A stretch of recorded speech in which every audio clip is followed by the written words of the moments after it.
Hello friends, आज हम देखेंगे भाषा शिक्षण की विधियों के बारे में। भाषा शिक्षण की अगर हम विधियों की बात करें तो काफ़ी सारी विधि आती हैं, जैसे कि मॉन्टेसरी विधि, खेल विधि, किंडरगार्टन विधि, साहचर्य विधि, डाल्टन विधि, पर्यवेक्षित विधि, श्रुति लेखन विधि। इसके अलावा आती हैं हमारी सैनिक विधि,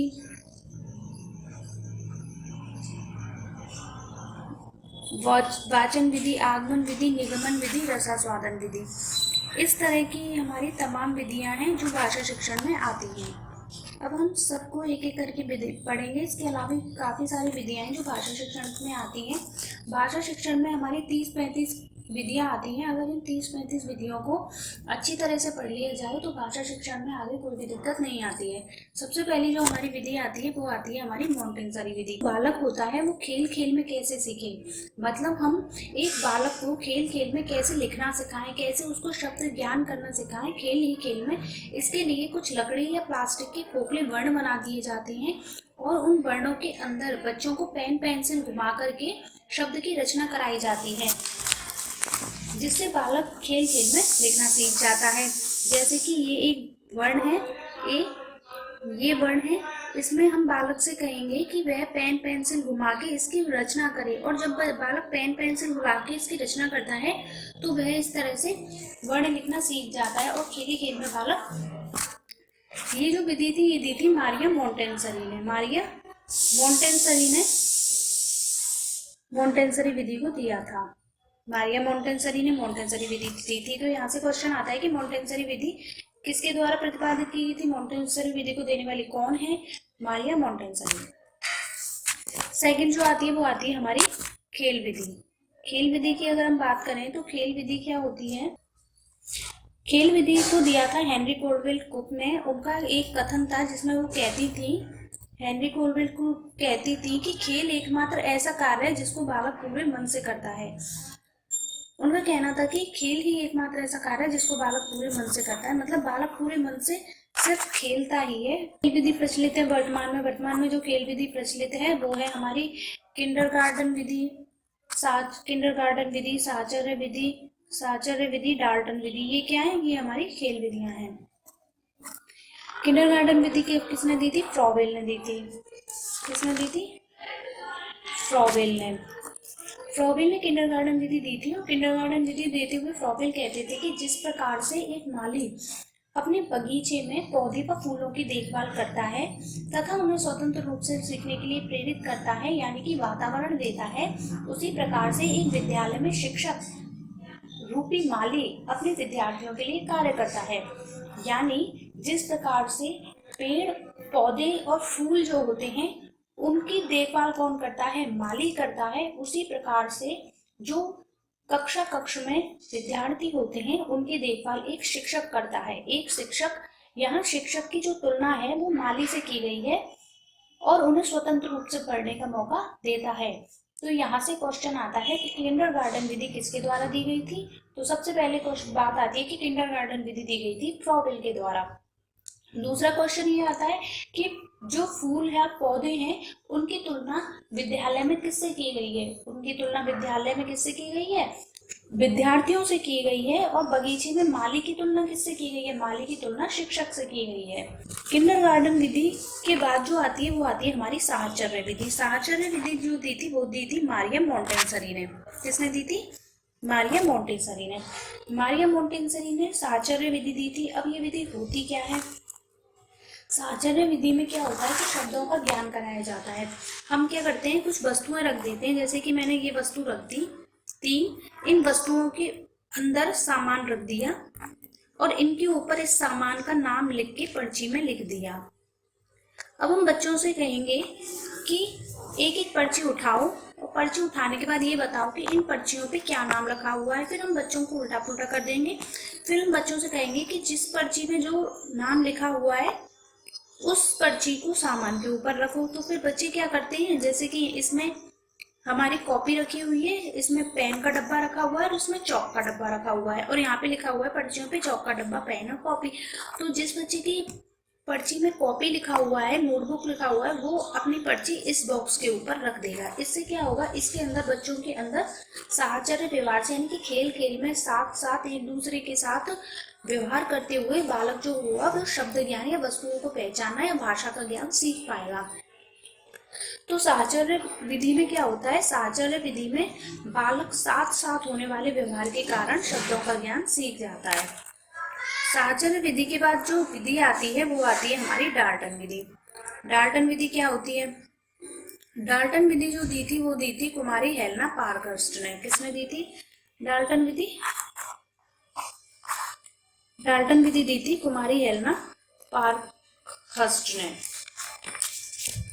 अब डाल्टन विधि होती क्या है, डाल्टन जो है वो एक शहर है अमेरिका का एक शहर है डाल्टन, वहाँ पे विकसित की गई थी। जैसे कि हमारी क्लास होती है सुबह 7 से 12, अगर किसी की कोचिंग है तो वो 8 से 9 चल रही है रात को। मतलब हमारी जो पढ़ने का है वो एक टाइम टेबल फिक्स है कि इतने बजे से इतने बजे में हमें स्कूल जाना है या इतने बजे से इतने बजे लाइब्रेरी जाना है। लेकिन जो अमेरिका का शहर है डाल्टन, वहाँ पे पढ़ने के लिए कोई भी प्रणाली नहीं है, कोई टाइम टेबल नहीं है कि आप कभी भी आओ, कभी भी पढ़ो, कभी भी जाओ। तो डाल्टन विधि में क्या है, डाल्टन विधि वह विधि है जिसमें कोई टाइम टेबल फिक्स नहीं होता पढ़ने का, कभी भी विद्यालय आओ और विद्यालय में आके शिक्षा ग्रहण करो, जो कि कुमारी हेलेना पारकर्स्ट के द्वारा दी गई थी। तो यहाँ से क्वेश्चन आता है कि डाल्टन विधि किसके द्वारा दी गई थी, डाल्टन विधि दी गई थी कुमारी हेलेना पारकर्स्ट। ठीक है, अब हमारी नेक्स्ट जो विधि आती है वो आती है पर्यवेक्षित विधि। पर्यवेक्षित विधि क्या होती है, पर्यवेक्षित विधि को देने वाले साइंटिस्ट कौन है, John Daisy Marvel. John Daisy Marvel ने पर्यवेक्षित विधि दी थी। इसमें क्या होता है, टीचर जो होता है वो एक लाइन में स्टूडेंट्स को बैठा देता है, सारे स्टूडेंट्स को एक लाइन में बैठा देते हैं और उनसे कहते हैं कि आप क्या करो, सेल्फ स्टडी करो। फिर टीचर क्या करता है, सामने बैठकर बोलते हैं कि अपना चैप्टर लर्न करो। जैसे कि मैं टीचर हूँ तो मैं अपने स्टूडेंट्स को बोलूँगी कि मैंने कल जो पढ़ाया था उसको आज तुम रिवाइज करो या लर्न करो, और मैं थोड़ी देर बाद या 15 मिनट बाद या आधे घंटे बाद आप सबसे पूछूंगा या पूछूंगी। इससे क्या होता है, इससे ये होता है कि बालक एक नियंत्रित वातावरण में रहता है, उसके अंदर एक डर रहता है, एक टीचर का नियंत्रण रहता है, यानी कि टीचर का एक कंट्रोल रहता है स्टूडेंट्स के ऊपर। स्टूडेंट्स सोचते हैं कि यार अगर अभी पढ़ लेते हैं बाद में मस्ती करेंगे, क्योंकि अगर अब नहीं पढ़ा तो क्या होगा, तो टीचर नाराज हो सकती है ना। तो बच्चे टीचर के डर की वजह से पढ़ते हैं, एक कंट्रोल रहता है स्टूडेंट्स पे। तो पर्यवेक्षित विधि क्या होती है, जब पर्यवेक्षित विधि वह होती है जब शिक्षक के नियंत्रित वातावरण में जो विद्यार्थी है वो शिक्षा ग्रहण करते हैं। ठीक है, तो क्वेश्चन यही आता है कि ऐसी कौन सी विधि है जिसमें टीचर के का नियंत्रित वातावरण रहता है, उसमें बच्चे शिक्षा ग्रहण करते हैं, तो वो होती है हमारी पर्यवेक्षित विधि। पाइनिंग उन्होंने कहा था कि मेज या दराजों के चारों ओर बैठे विद्यार्थी, यह व्यक्ति जब शिक्षक के नियंत्रित वातावरण में स्वाध्याय करता है तो वह पर्यवेक्षित विधि होती है। ये परिभाषा आती है कि शिक्षक के नियंत्रित वातावरण में स्वाध्याय करता है बालक, तो वह कौन सी विधि होती है, वह विधि होती है पर्यवेक्षित विधि। उसके अलावा एंड द नेक्स्ट इज श्रुति लेखन विधि। श्रुति लेखन विधि क्या होती है, श्रुति लेखन यानी कि एक अच्छा लेखन। अगर बालक लिखे तो ऐसा लिखे कि वो शुद्धता के साथ हो, और अगर बोले तब भी ऐसा बोले कि वो भी शुद्धता के साथ हो। इट मीन क्या है, इट मीन ये कि बालक लिखे तब भी शुद्धता के साथ लिखे और बोले तब भी शुद्धता के साथ बोले। एक्चुअली में क्या होता है कि वो जो बच्चे होते हैं, बच्चे ही नहीं बड़े भी होते हैं, जब वो लिखते हैं तो वो लिखते बोलते हैं तो बोलते समय तो वो शुद्ध बोलते हैं, लेकिन जब वो लिखते हैं तो लिखते समय वे क्या कर देते हैं, गलती कर देते हैं। इसमें क्या होता है कि शिक्षक क्लास में बैठे हुए विद्यार्थियों को देखता है कि वो उनके पास जाता है, उनके पास जाके उनकी कॉपी को चेक करता है और जहाँ पे गलती होती है वहां पे एक सर्कल लगा देता है। जैसे कि उज्जवल, किसी बच्चे से बोला उज्जवल लिखो तो वो ऐसे लिख देता है उज्जवल। अब टीचर क्या करेगा, टीचर वहां जाएगा और देखेगा कि यार ये तो गलत है, तो फिर टीचर इस पे क्या कर देगा, गोला लगा देगा और फिर स्टूडेंट से कहेगा कि ये गलत है, और फिर टीचर सही वर्ड लिखेगा इस तरह से उज्जवल। ये सही शब्द लिखने के बाद टीचर उससे कहेगा कि यह शब्द आपको 10-10 बार लिखना है, मतलब आप इसी शब्द को 10-10 बार लिखिए। इसी प्रकार से श्रीमती, जब बालक से टीचर बोलता है स्टूडेंट से कि श्रीमती जी ने ये कहा, अब जो भी सेंटेंस है वो सेंटेंस टीचर बोलता है। अब टीचर जब स्टूडेंट्स की कॉपी जाके देखता है तो बच्चों ने लिखा होता है श्रीमती, मतलब छोटी ई की मात्रा लगा दी होती है। तो टीचर क्या करता है, उस पे जाके गोला करता है, और गोला करने के बाद टीचर वहां पे जाके सही शब्द लिखता है, सही शब्द लिखता है, और फिर स्टूडेंट से कहता है कि इसको जाके आप 10-10 बार लिखिए। इससे क्या होता है, इससे बालकों के अंदर श्रुति लेखन यानी कि शुद्ध लेखन बालकों के अंदर आता है। सैनिक विधि क्या होती है? पहली बार जब सेना के लोगों में इसका उपयोग किया गया था, जो अनपढ़ सैनिक थे उनको क्या किया गया था, उनको भाषा का ज्ञान कराया गया था सैनिक विधि से। एक्चुअली में क्या हुआ था, जो अमेरिका था वहाँ पे जो सेना के लोग थे उनमें इस विधि का प्रचलन था। उनमें जो सैनिक थे वो अनपढ़ थे, तो उनमें भाषा का ज्ञान कराने के लिए भाषा की एक शिक्षण विधि अपनाई गई थी। तो सैनिकों के लिए इस विधि को अपना रहे थे, सैनिकों के लिए इसको पढ़ा रहे थे, तो इस विधि का नाम सैनिक विधि रख दिया। क्वेश्चन यहाँ से बस यही कहता है कि सैनिकों के लिए शिक्षा देने के लिए कौन सी विधि है, तो दैट्स इट, सैनिक विधि। और नेक्स्ट आता है वाचन विधि। वाचन विधि क्या होती है? वाचन मतलब वाचना। जब वाचने का काम किया जाता है तब उसे वाचन कहते हैं। जैसे कि हम कथा वाचते हैं, कभी कभी बच्चे पढ़ते नहीं है, कॉपी खोल के बैठ जाते हैं और हम कहते हैं क्या कथा से वाचने में लग रहा है ना, लेकिन वो पढ़ नहीं रहा। उसको हम वाचन कब कहेंगे? उसको वाचन हम तब कहेंगे जब वो अर्थ ग्रहण करते हुए पढ़ेगा। मतलब जब बालक अर्थ ग्रहण करते हुए कुछ पढ़ता है तो उसे हम वाचन कहते हैं। ठीक है। इस पे डॉक्टर धर्मनाथ चतुर्वेदी हैं, उन्होंने उन्होंने कहा था कि वाचन व्यक्ति का मित्र होता है। जब व्यक्ति किसी लंबी यात्रा पर अकेला होता है तब वह विभिन्न प्रकार के पत्र पत्रिकाएं पढ़कर अपना समय गुजारता है। यह परिभाषा किसकी है? डॉक्टर धर्मनाथ चतुर्वेदी की। ये क्वेश्चन आता है। उसके अलावा क्या होता है? उसके अलावा जो वाचन होता है वो व्यक्ति का मित्र होता है। मित्र की ओर से होता है, जैसे कि हम बोलते हैं ना कि हमारी बुक्स हमारी सबसे अच्छी फ्रेंड्स होती हैं।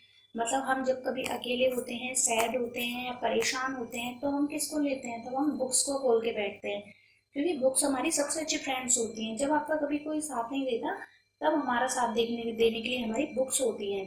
इस वजह से क्यों बुक्स सबसे अच्छी फ्रेंड क्यों होती हैं? इसी प्रकार से धर्मनाथ चतुर्वेदी ने बताया कि वाचन व्यक्ति का सबसे अच्छा मित्र होता है।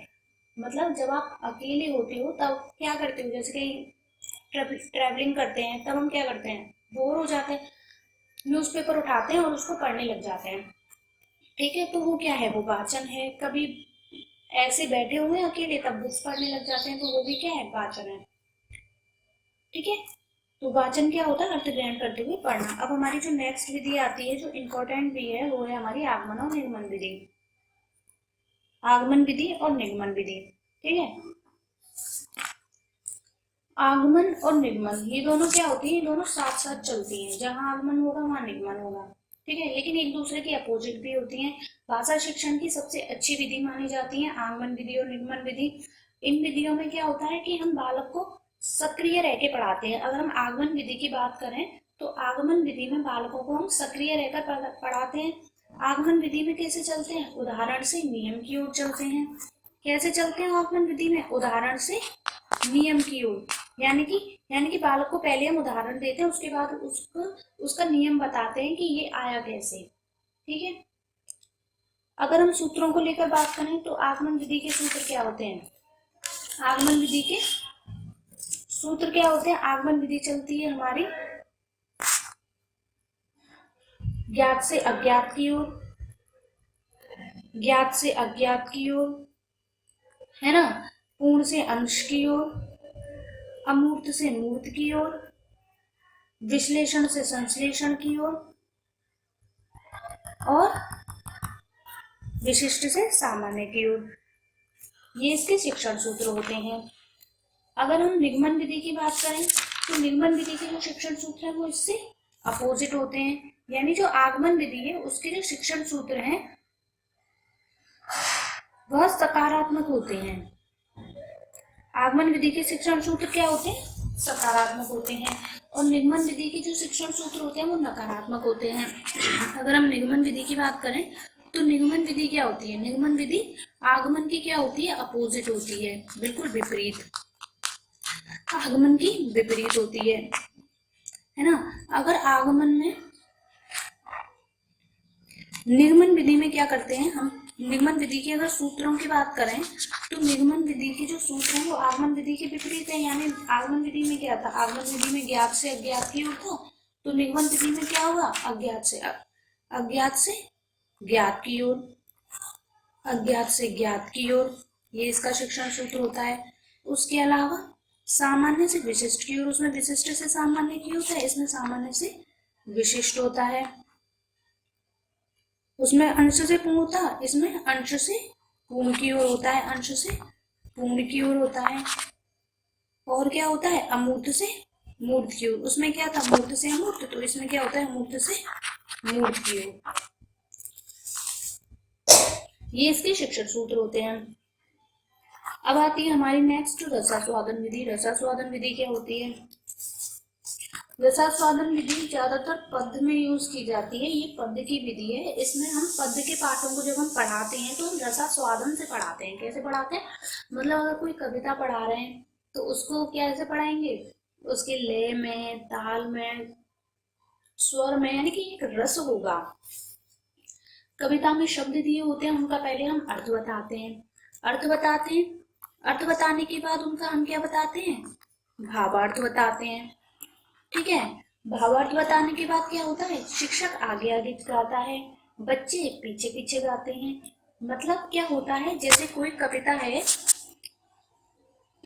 टीचर कोई कविता गाता है, ऊंचे गोर बंदर के अंदर रानी वाली, ऊंचे गोर बंदर के अंदर रहती है, भूषण से थिले अंग, भूषण से थिले अंग, 3 बेर खाती थी वो 3 बेर खाती है। अब ये कविता है। इस कविता को क्या होता है कि जब शिक्षक गाता है तो शिक्षक क्या करता है? आगे आगे गाता है और जो विद्यार्थी हैं वो पीछे पीछे गाते हैं। शिक्षक आगे आगे गाता है, उसके पीछे पीछे विद्यार्थी गाते हैं। तो क्या होता है? जो कक्ष का वातावरण होता है वो कविता में हो जाता है, उसमें एक रस की अनुभूति होती है, एक रस का स्वाद आने लगता है। तो इस विधि को हम रसास्वादन विधि कहते हैं। क्योंकि यह विधि सबसे लास्ट में प्रयोग की जाती है, मतलब हमने सब कुछ बच्चों को पढ़ा दिया, समझा दिया, कविता पढ़ा दी, बुलवा दी, अब लास्ट में हम क्या कर पाते हैं? बच्चों को रसास्वादन करवाते हैं। इस वजह से इस विधि को हम उपसंहार विधि भी कहते हैं। उपसंहार कब करते हैं? जब लास्ट होता है। अब लास्ट होने की वजह से इस रसास्वादन विधि को उपसंहार विधि भी कहते हैं। अब हमारी नेक्स्ट आती है व्याकरण अनुवाद विधि या भंडारकर विधि। ठीक है। जो व्याकरण अनुवाद विधि है यह दी थी श्री रामकृष्ण गोपाल भंडारकर ने। श्री रामकृष्ण गोपाल भंडारकर, चूंकि इनका नाम है भंडारकर, इस वजह से इस विधि को हम क्या कहते हैं? इस विधि को हम भंडारकर विधि भी कहते हैं। ठीक है। क्यों? क्योंकि इनका नाम भंडारकर है, तो भंडारकर के नाम पे इस विधि को हम क्या कहते हैं? भंडारकर विधि भी कहते हैं। अब क्या होता है इस विधि में? सिंपल है, व्याकरण अनुवाद विधि। इसका क्वेश्चन पूछा जाता है, अलग अलग प्रकार की भाषाएं होती हैं, उनका इसमें प्रयोग किया जाता है। ठीक है। अब हमारी आती है नेक्स्ट व्यतिरेकी विधि। व्यतिरेकी विधि क्या होती है कि 2 भाषाएं हैं, जैसे हिंदी और संस्कृत। अब इन 2 भाषाओं में कुछ चीजें ऐसी होंगी जो समान होंगी। ठीक है। और कुछ चीजें ऐसी होंगी जो असमान होंगी। इन चीजों का पता कैसे चलता है? इन चीजों का पता चलता है व्यतिरेकी विधि से। किससे पता चलता है इनका? व्यतिरेकी विधि से। अब व्यतिरेकी विधि से कैसे पता चलता है? जैसे कि हिंदी में हम पढ़ाते हैं संज्ञा, है ना, हिंदी में संज्ञा पढ़ाई और संस्कृत में संज्ञा पढ़ाई। तो हिंदी में संज्ञा 3 प्रकार की होती है और संस्कृत में भी संज्ञा 3 प्रकार की होती है, व्यक्तिवाचक, भाववाचक और जातिवाचक संज्ञा। ठीक है। लेकिन ये हमने पढ़ाया लिंग। क्या पढ़ा है? लिंग। तो हिंदी में लिंग कितने होते हैं? 2। लेकिन संस्कृत में लिंग कितने होते हैं? 3। हिंदी में 2 लिंग कौन से होते हैं? पुल्लिंग और स्त्रीलिंग। लेकिन संस्कृत में कितने होते हैं? 3, पुल्लिंग, स्त्रीलिंग और नपुंसकलिंग। तो व्यतिकरण विधि में क्या करते हैं, भाषा का ज्ञान बच्चों को इस प्रकार से होता है जब वो दो भाषाओं में अंतर करना सीख जाते हैं कि कौन सी भाषा में क्या समानता है और क्या असमानता है। ऐसे ही अगर हम इंग्लिश की बात करें तो सेम इंग्लिश में भी होता है। तो व्यतिकरण विधि में भाषा का ज्ञान दो भाषाओं में तुलना करके पता किया जाता है।